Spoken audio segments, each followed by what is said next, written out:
Assalamualaikum warahmatullahi wabarakatuh. Halo, wabarakatuh. Baru dua aja nih.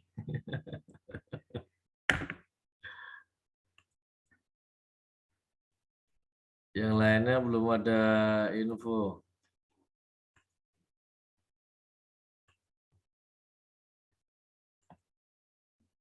Saya pikir agak dimolori agak 7.15 biar bisa banyak pesertanya yang masuk. Banyak makin molor ya Pak ya. Rupanya juga nggak muncul ya kan. Memang kalau Saya malah takut terlambat tadi Pak. Mak udah 17 kok nggak mulai-mulai nih saya pikir. iya itu makanya. Nah, biasa memang kalau kelas karyawan ini ya seperti itu. Setiap harinya, setiap pertemuan ada peningkatan dia, ada kemajuan ya kan. Kemajuan hilangnya Orang ya Pak. siswa yang lain iya. Seperti tarawih ya kan. Itulah Pak, susahnya Pak. Apalagi mau mengumpulkan orangnya Pak. Lagi, sedangkan di Zoom aja agak payah ya kan Pak. Nah, Mengumpulkan itu orang lagi lebih parah. repotnya nanti ketika apa kan pada saat kemahiran hukum.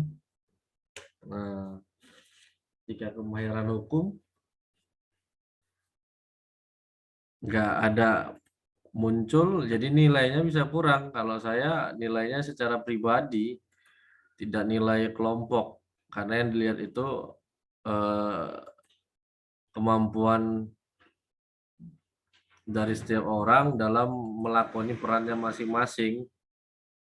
Itu mungkin kalau ada dosen dia kelompok kan gitu. Nah, yang lalu seperti itu, ada mahasiswa yang komplain, Pak, saya kan satu kelompok sama dia kok dapat nilainya A, saya kok B. Nah, saya bilang saya menilai itu adalah dari kemampuan saudara dalam melakoni perannya, artinya sebagai hakim. Nah, bagaimana saudara sebagai hakim itu apakah sudah menguasai forum atau tidak? Nah, ketika jadi panitera ataupun penggugat, nah, apakah memang sudah tahu bagaimana kapan posisinya untuk berbicara dan tidak kan gitu. Makanya saya bilang kemahiran hukum itu ibaratkan sebuah parodi atau drama. Nah, kan saya lihat kalau di bahan yang diperoleh itu ada skenarionya kalau saya lihat kan di awal berkasnya. Nah,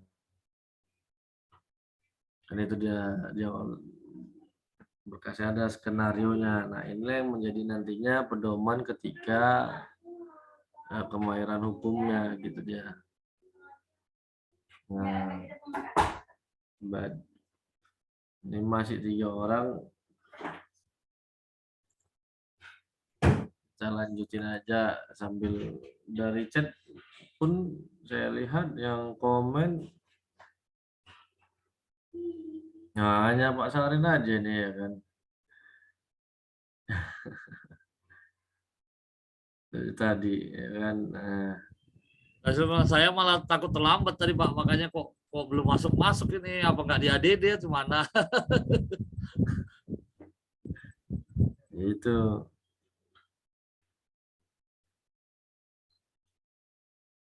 nah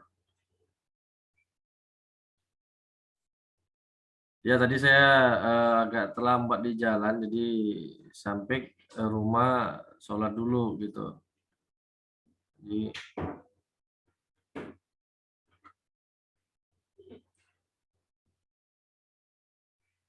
baru bisa di login kan untuk mana. Tapi nggak apa-apa lah sebagai ya sambil jalan kita bahas aja. Bang Krisna sudah siap dengan apanya modulnya karena kemarin belum dikirim ke saya kan. Biar saya jadikan co-hostnya sama Bang Krisna kan itunya bahannya. Udah bisa Iya, Pak. di-share? Oh, Ah, ya kan yang mana itunya? Kalau nggak kirimkan ke grup, jadi biar saya simpan di laptop, nanti biar saya yang tampilkan kan gitu.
Dari total 17 orang baru 4 yang hadir. Yang lainnya kita nggak tahu.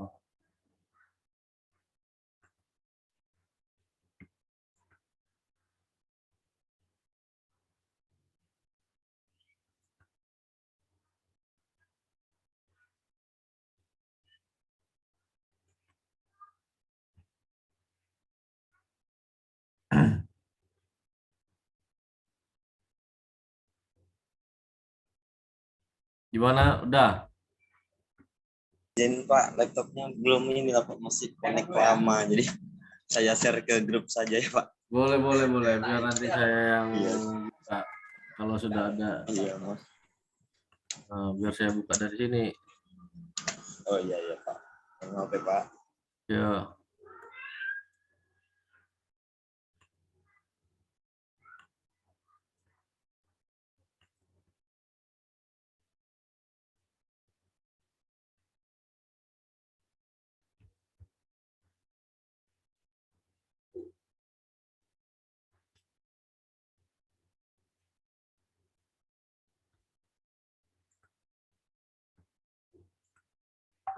Oke, sudah masuk. Saya buka.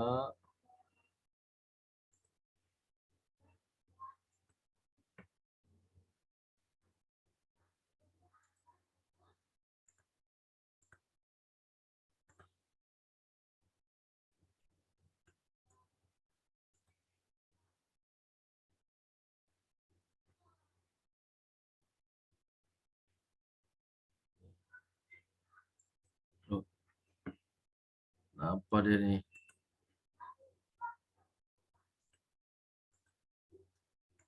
Mau share screen.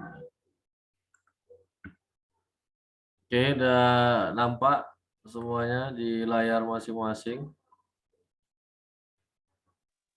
Sudah Pak. Sudah ya. Baik.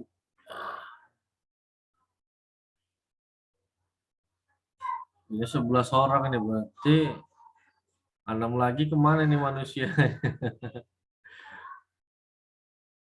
Karena kan di kelas ini aja 17 orang. Iya Pak. Nah itu kayaknya bisa belum apalah Buat aja yang ini baru. kuasa hukumnya kan gitu, kuasa hukum. Ini panitera Iya. pengganti hakim ketua, hakim anggota 1, hakim anggota 2, penggugat. Penggugat. Saksi buat dua aja gitu, saksi buat dua, ya kan, walaupun kenyataannya satu. Ini Pak, dia yang Sesuai berkas berapa nih? Nah, ini skenario kan. Nggak ada nih ya, skenarionya sidang kedua.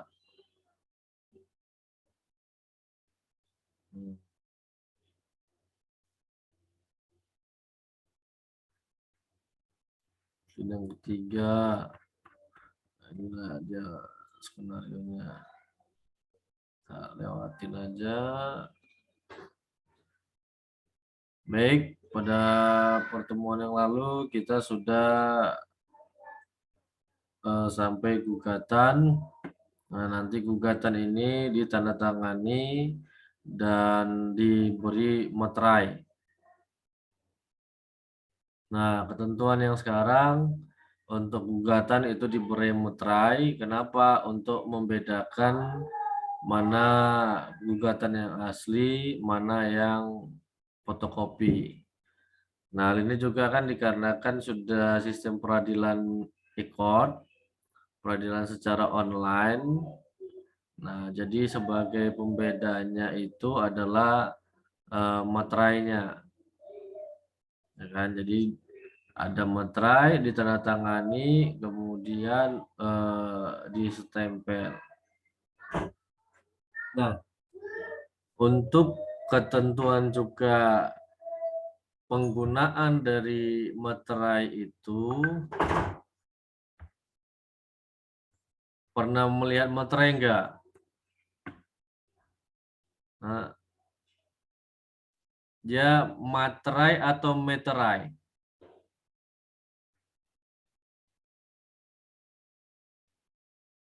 Nah, materai atau meterai? Materai, Pak. Materai.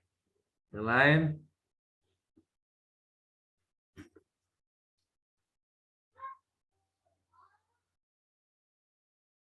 Sama, sepakat. Materai semua.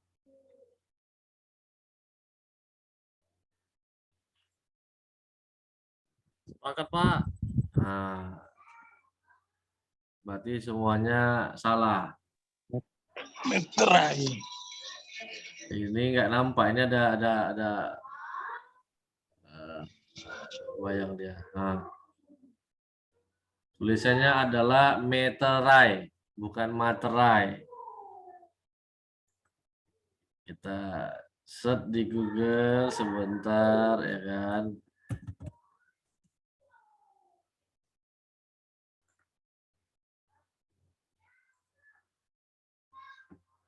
Oke, saya simpan dulu.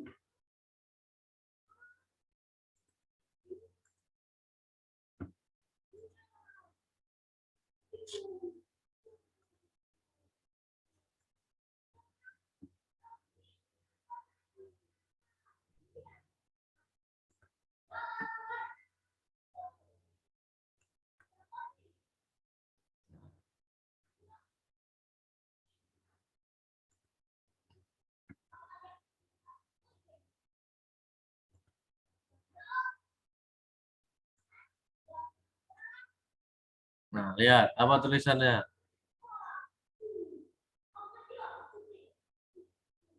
Meterai, ya kan? Nah, jadi di dalam meterai ini ada tanggal dan ada tahun. Jadi setiap penggunaannya itu harus dicantumkan tanggalnya. Itu pemakaian meterai secara baik dan benar. Jadi untuk supaya meterai ini tidak bisa digunakan oleh orang lain, jadi harus dibuat tanggal penggunaannya. Jadi dengan ini meterai ini sah. Nah, sebenarnya tujuan meterai ini adalah bukan menunjukkan sah atau tidaknya satu dokumen, ya kan. Nah, meterai ini digunakan hanya untuk sebagai alat bukti di persidangan untuk menunjukkan bahwa para pihak telah membayar pajak kepada negara. Nah, jadi kalau untuk sah dan tidaknya suatu dokumen ataupun perjanjian tidak ditentukan dari ada atau tidaknya meterai. Hal ini kita bisa lihat di dalam pasal 1320. Syarat sah suatu perjanjian. Tidak ada dicantumkan syarat objektifnya adalah harus ada meterai. Nah, yang kata kuncinya adalah subjektifnya, yaitu sepakat. Ya kan? Nah, sepakat, cakap. Nah, itu yang paling utama. Nah, jadi selama ini pemahamannya adalah dokumen tanpa meterai itu tidak sah. Nah, itu tidak benar. Nah, dokumen pun tanpa tanda tangan sepanjang ada sidik jari itu tetap sah. Nah, karena bahkan sekarang untuk menunjukkan otentiknya benar atau tidaknya yang bersangkutan adalah para pihaknya, lebih baik dimasukkan, dibubuhkan sidik jari. Nah, kenapa? Ya kan seperti saudara nantinya dalam hal menerima kuasa. Jangan lupa untuk dibubuhkan sidik jari si pemberi kuasa. Kenapa? Karena tanda tangan setiap saat bisa berubah. Tetapi sidik jari tidak akan pernah bisa berubah kecuali operasi plastik. Ya kan? Nah, pernah kejadian seperti itu teman saya. Jadi mungkin ada masalah PHI. Dia pengacara dari karyawan. Tiba-tiba karyawan pada saat sidang mengatakan bahwa dia tidak pernah ngasih kuasa kepada pengacaranya. Nah, usut punya usut ternyata diiming-imingi oleh pengusaha. Ya kan, akan dijanjikan dibayar haknya. Nah, kalau dibayar nggak mungkin sampai pengadilan. Nah, jadi hampir dituntut balik sama pengacaranya. Kenapa? Di dalam surat kuasa ada sidik jari. Nah, ada sidik jarinya. Nah, itu langsung hakim bertanya, ini sidik jari Anda apa tidak? Kalau Anda nggak akuin, saya suruh pengacara Anda untuk buat laporan polisi hari ini juga. Nah, akhirnya dia ya udah mengakui ini ya memang sidik jari saya. Jadi dari mana Anda bilang Anda tidak memberikan kuasa? Oh, saya nggak tahu Pak, kemarin hanya disodorkan aja, saya nggak tahu isinya. Nah, berdalih dia lagi kan gitu dia. Nah, ini hati-hati ketika sudah jadi pengacara, advokat. Nah, ini harus sangat teliti. Wajib membubuhkan sidik jari. Nah, klien saya ada notaris gitu juga, hampir terkendala karena salah satu pihak menyatakan itu bukan tanda tangannya. Nah, begitu tunjukkan sidik jari, mau dites forensik nggak berani dia. Akhirnya mengakuin itu tanda tangannya, kan gitu dia. Nah, jadi tanda tangan bisa dirubah, bisa diganti dan bisa dipalsukan. Tetapi sidik jari itu tidak akan pernah bisa dipalsukan. Nah, itu dia. Untuk tambahan, nah di sini kata penutupnya adalah hormat penggugat kuasa hukumnya gitu ya, tetap penggugat kan gitu. Nah, karena kalau seakan-akan ya kuasa hukumnya seperti ini, berarti yang berperkara adalah kuasa hukumnya. Dihormat penggugat kuasa hukumnya. Nah, itu akan lebih baik kan gitu ya. Ini ya. Hormat penggugat, kuasa hukumnya.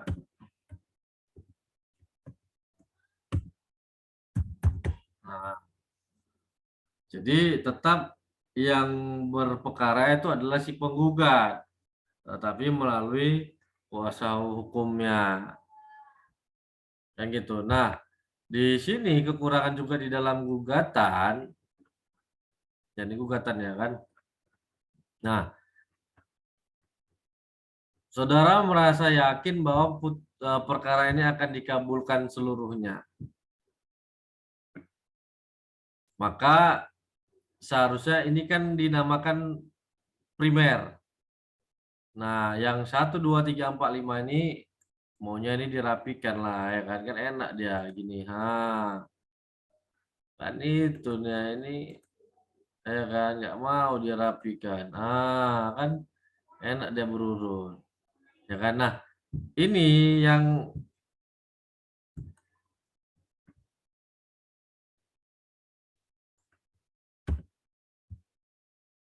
nah 5 petitum ini namanya adalah tuntutan pokok ataupun disebut dengan tuntutan primer. Jadi bisa dibuat gini, primer, ya kan? Nah baru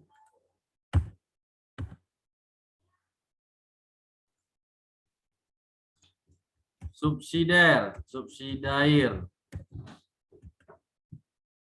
Apa isinya? Apabila majelis hakim berpendapat lain,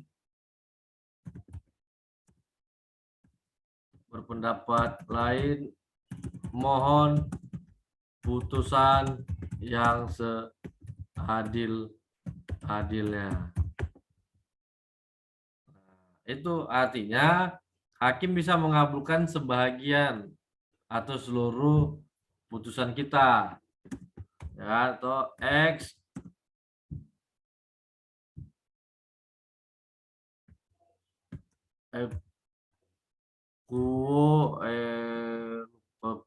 gini nggak salah, et bono, saya pun lupa. Nah, jadi mohon putusan yang seadil-adilnya. Subsidiar artinya dari 5 ini bisa hanya sebagian saja yang dikabulkan atau bisa seluruhnya. Nah, atau bisa di luar daripada itu, tetapi dalam hukum perdata tidak dikenal putusan hakim yang ultra petita. Artinya hakim mengabulkan di luar dari yang diminta. Nah, karena ini adalah hukum acara perdata yang dianut oleh petun, maka ultra petita ini dimungkinkan ataupun sangat jarang terjadi, walaupun pernah ada terjadi untuk ultra petita ini. Lebih sangat jarang. Nah, itulah dia. Itu kekurangannya ya kan. Nah, subsidiarnya itu wajib. Apabila majelis hakim berpendapat lain, mohon putusan yang seadil-adilnya. Karena itu. Nah, setelah itu tergugat akan mengajukan jawabannya. Nah, tetap tanggalnya. Nah, untuk format jawaban itu bagaimana? Tidak ada bakunya sama dengan gugatan. Itu kembali kreasi daripada para pihaknya ataupun kuasanya dalam membuat formatnya. Ya bagaimana dia rasa indah, enak dipandang nantinya hakim, bisa dianggap menjadi nilai plus, ya kan? Nah, itu bisa juga daripada tulisan yang asal-asalan, ya kan? Nah, itu dengan ini tergugat menyampaikan jawaban dalam eksepsi gugatan menggugat cara formil, yaitu gugatan menggugat kurang pihak, plurium litis konsorsium.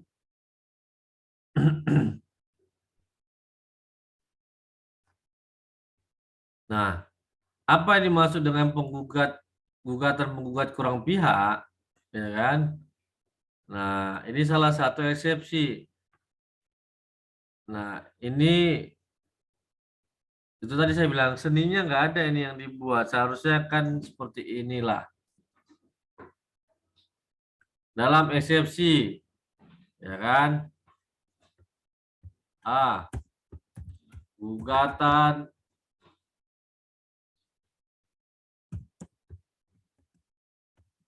menggugat kurang pihak. Nah, baru enak kan?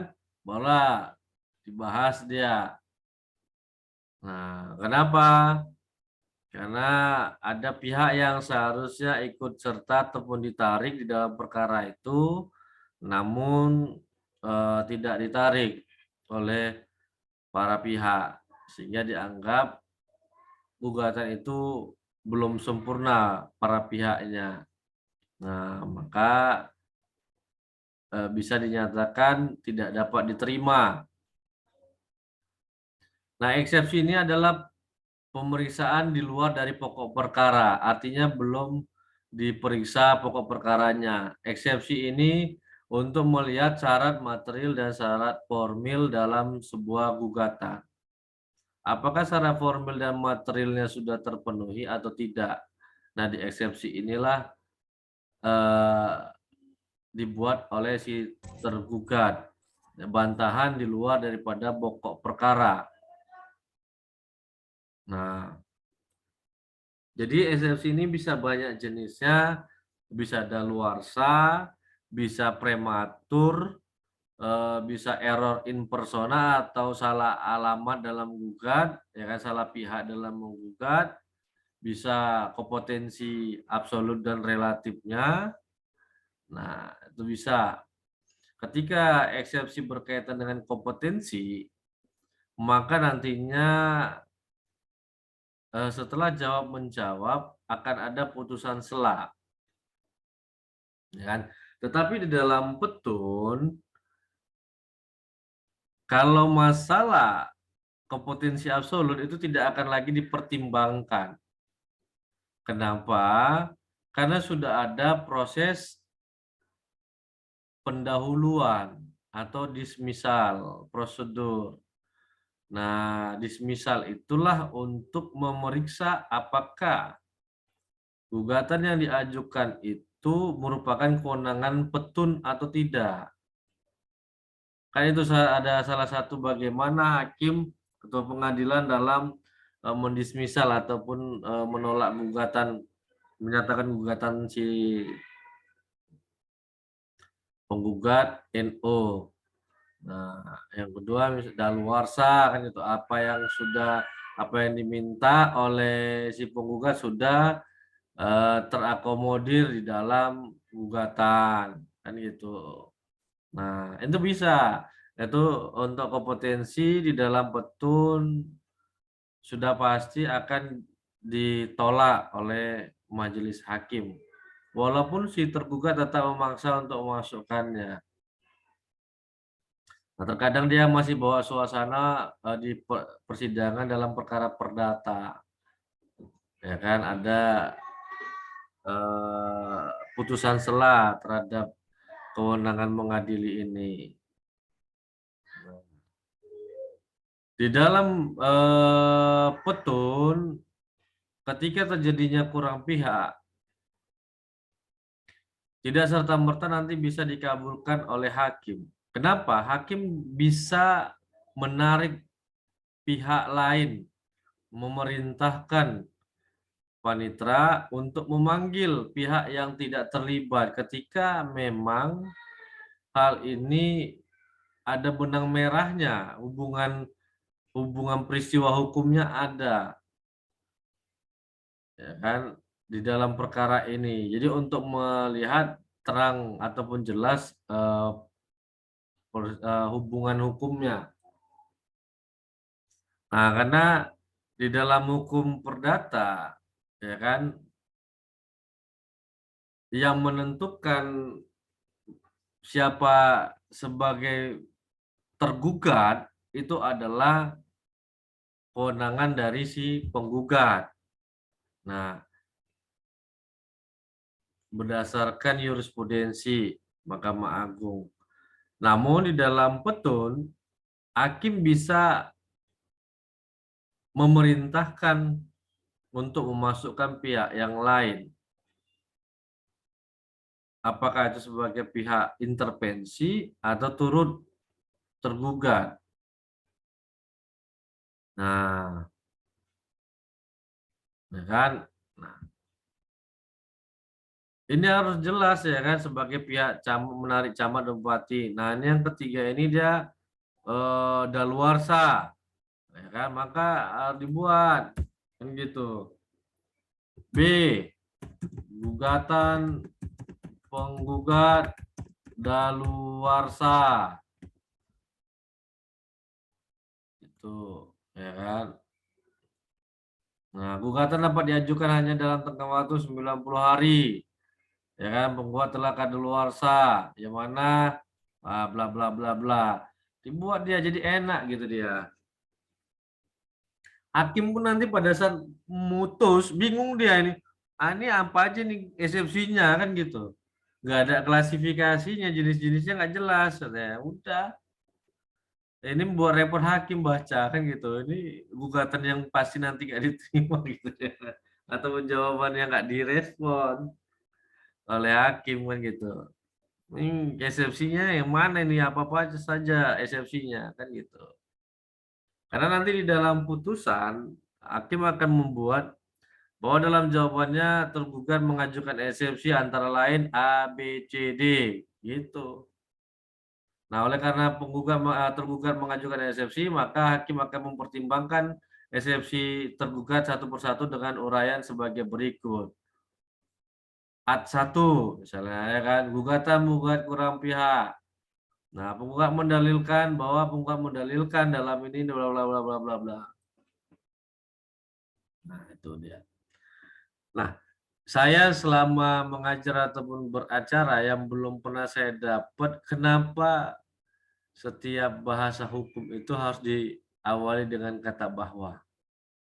Nah, saya belum dapat nih sejarah lahirnya. Setiap gugatan pasti ada didahului dengan kata bahwa.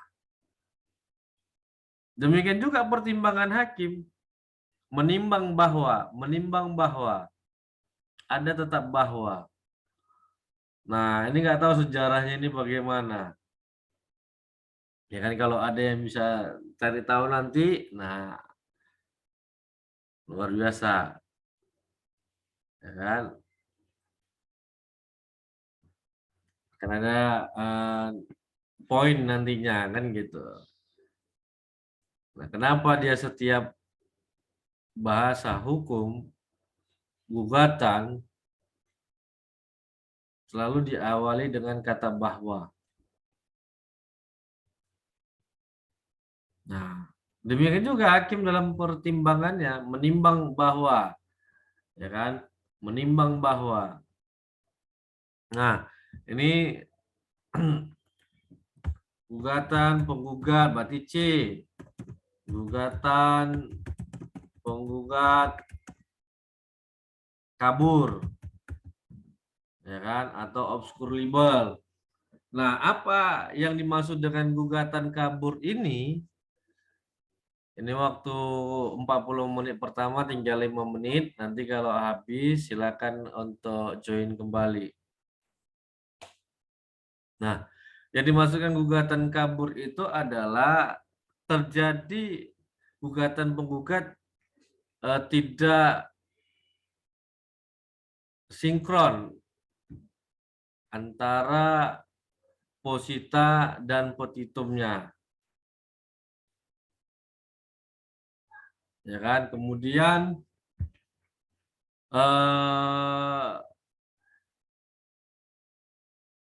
tidak jelasnya jenis gugatannya.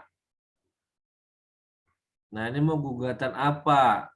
Nah, nggak tahu. Ya kan? Nah, itu juga bisa salah satu faktornya, ya kan? Menyatakan gugatan penggugat obscure libel.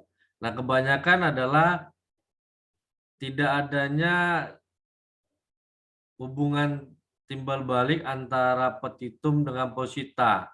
Seperti yang saya katakan, di dalam petitum, ya kan, di dalam petitum, balik lagi ke atas kita.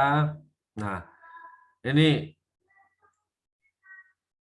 yang di dalam posita ini mana yang mengatakan menyatakan batal atau tidak sah surat keputusan itu? Nah, harus ada di dalam positanya. Nah, kalau tidak ditemukan berarti obscure libel ya, gugatan penggugat kabur. Nah, apa yang ada di dalam posita, maka apa yang ada di dalam petitum itu harus diuraikan terlebih dahulu di dalam posita. Misalnya tadi, bahwa oleh karena surat keputusan yang dikeluarkan secara tidak sah atau melanggar hukum, maka telah beralasan hukum bagi penggugat bermohon kepada majelis hakim yang mulia untuk menyatakan surat keputusan nomor sekian sekian sekian adalah batal demi hukum. Dan gitu dia. Nah, atau tidak sah.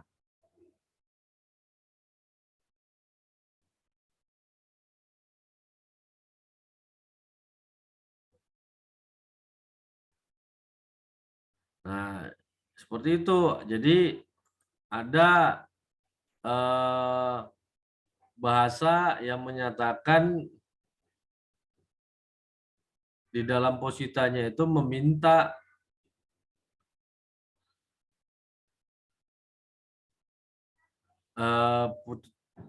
keputusan itu katun tadi dibatalkan.